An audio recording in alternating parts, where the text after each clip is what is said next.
Warga yang panik membawa kerabat mereka yang diduga mengalami keracunan gas asam sulfida atau H2S ke RSUD Panyabungan, Mandailing Natal, Sumatera Utara.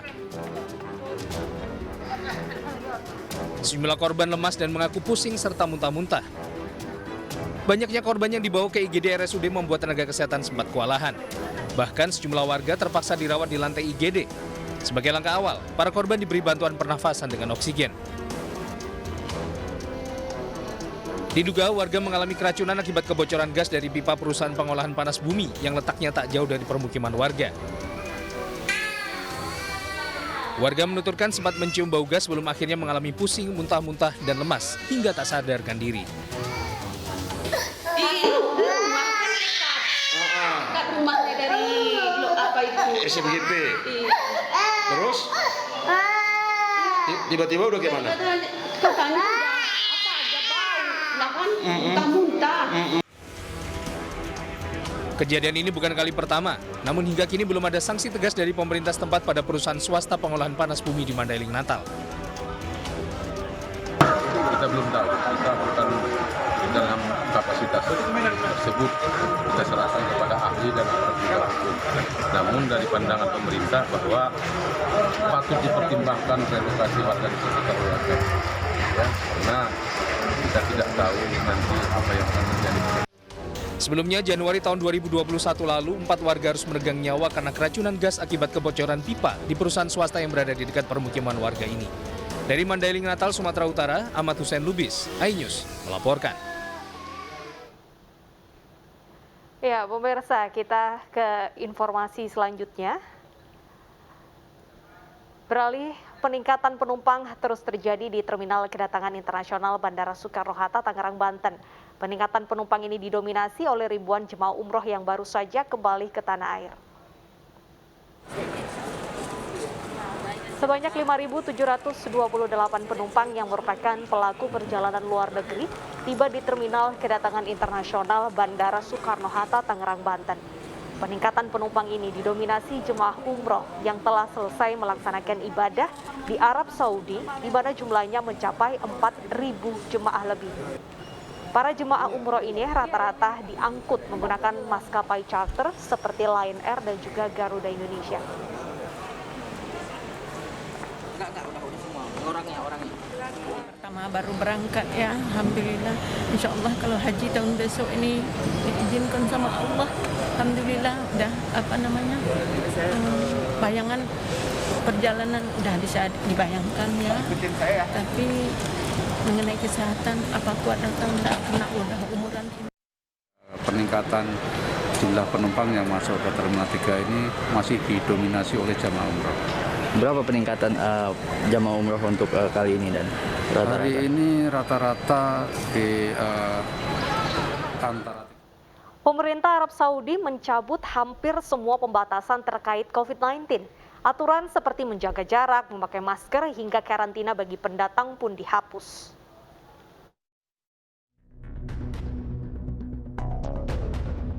Beribadah umroh maupun haji ke Tanah Suci Mekah sepertinya tidak akan lagi disertakan dengan sejumlah aturan untuk menghambat penularan COVID-19. Pemerintah Arab Saudi resmi mencabut aturan pelaksanaan protokol kesehatan. Bahkan para pendatang tidak lagi wajib menjalani karantina dan melampirkan hasil tes PCR negatif COVID-19 pada saat kedatangan. Arab Saudi tidak mewajibkan lagi PCR atau antigen kedatangan bagi seluruh wisatawan atau jamaah umroh yang masuk ke Saudi. Selain itu juga ada beberapa kebijakan prokes ya, seperti saf dalam sholat, dalam masjid itu juga sudah ditiadakan, baik di Masjidil Haram, Masjid Nabawi, dan juga masjid-masjid lainnya.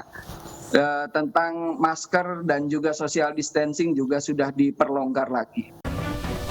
Pengumuman ini diumumkan Kementerian Dalam Negeri Arab Saudi dan berlaku mulai 5 Maret. Keputusan ini juga mencabut aturan jaga jarak di semua tempat, termasuk tempat-tempat ibadah di Arab Saudi.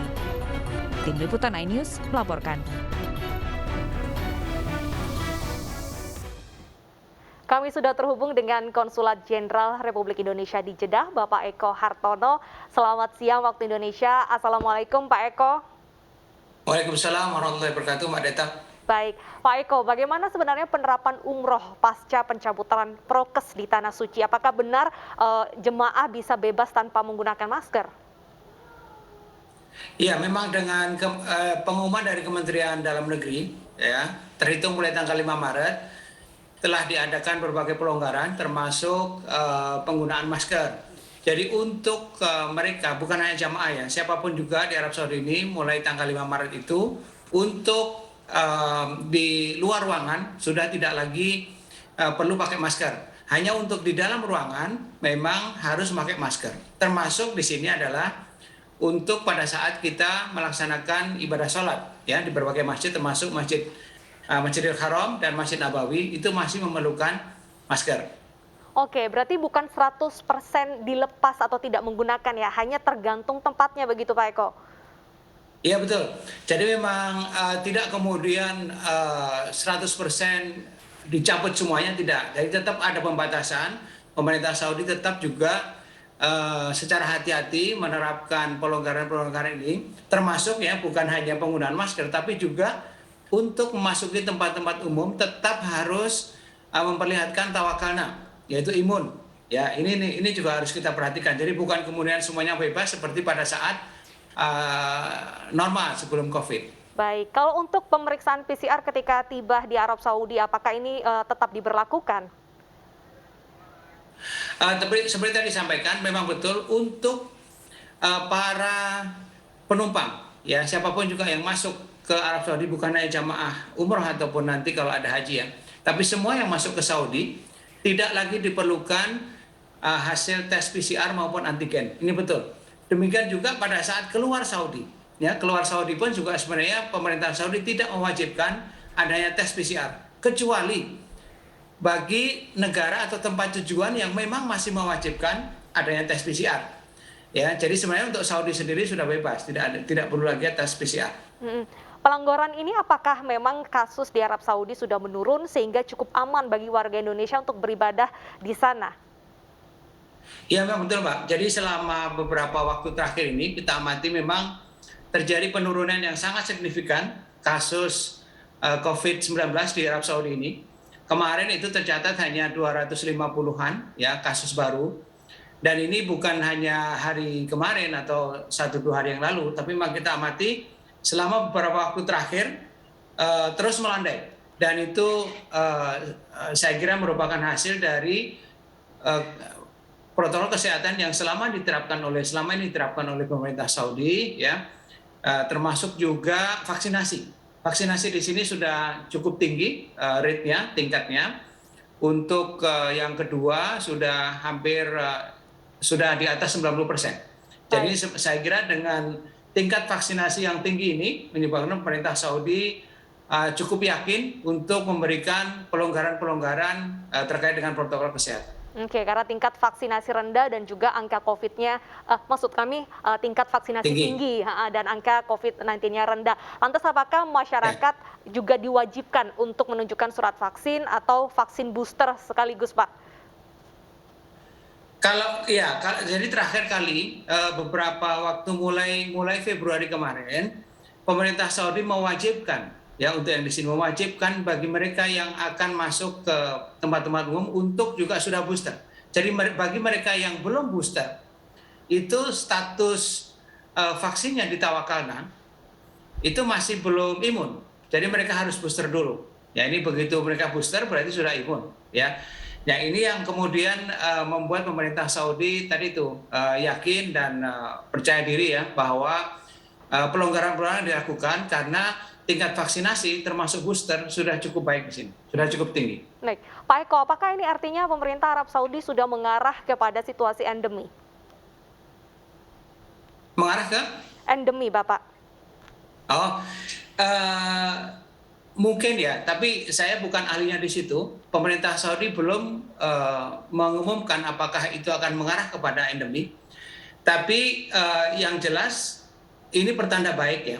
Kalau tadi terkait dengan umroh, mungkin saya kaitkan dengan haji. Barangkali ini pertanda baik bahwa nanti akan ada haji. Insya Allah nanti akan ada haji. Tapi terkait dengan endemi, saya kira kita serahkan kepada teman-teman di Kementerian Kesehatan di sini, apakah memang itu secara teknis sudah bisa dikategorikan menuju ke arah endemi. Mudah-mudahan. Jadi ke depan kita tidak lagi terlalu khawatir dengan COVID ini. Baik, terima kasih Bapak Eko. Semoga ini juga menjadi angin segar bagi masyarakat yang sudah merindukan tanah suci untuk beribadah.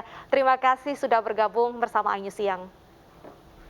Kita ke informasi lainnya. Setelah sempat tertunda, tim gabungan Operasi Damai Kartens berhasil mengevakuasi 8 jenazah korban penembakan KKB di Kabupaten Puncak, Papua. Tim gabungan TNI Polri dalam Operasi Damai Kartens akhirnya berhasil mengevakuasi 8 jenazah pekerja BTS yang menjadi korban penembakan KKB di Kabupaten Puncak, Papua.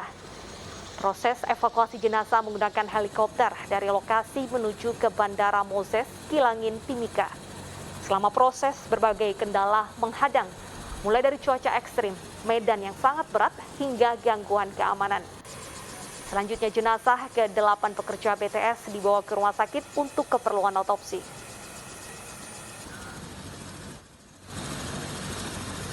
Geser ke Sugapa, selanjutnya Sugapa digeser ke Timika untuk selanjutnya dilakukan visum di rumah sakit umum daerah Timika.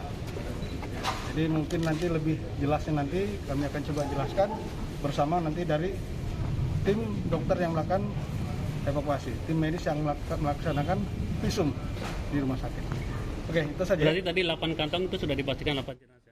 Sebelumnya pemirsa, tim Satgas Damai Kartens mengevakuasi pekerja tower BTS yang diserang kelompok bersenjata di Kabupaten Puncak, Papua. Namun jenazah pekerja lain belum bisa dievakuasi.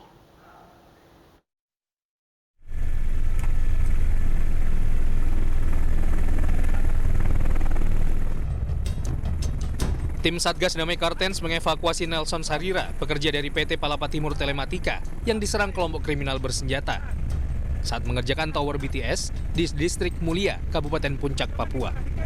Tim Satgas mengevakuasi Nelson ke Bandara Moses Kilangin, Timika, lalu dibawa ke Polres Mimika untuk dimintai keterangan dan pemeriksaan kesehatan.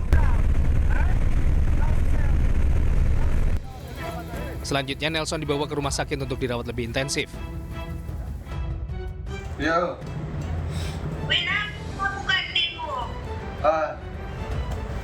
Lengkap sih, aduh, dan Setelah berhasil dievakuasi ke Timika oleh Satgas Operasi Damai Kartens, Nelson Sarira langsung menghubungi keluarganya.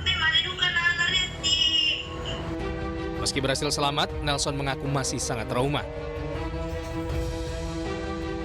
Nelson Sarira menjadi satu-satunya korban selamat dari 9 pekerja tower BTS yang diserang kelompok kriminal bersenjata. Sementara jenazah 8 pekerja yang tewas belum bisa dievakuasi dan masih berada di lokasi. Tim Liputan iNews melaporkan. Usai jeda berikut kita memiliki informasi dari evakuasi sopir truk yang terjepit akibat kecelakaan lalu lintas di ibu kota berlangsung dramatis.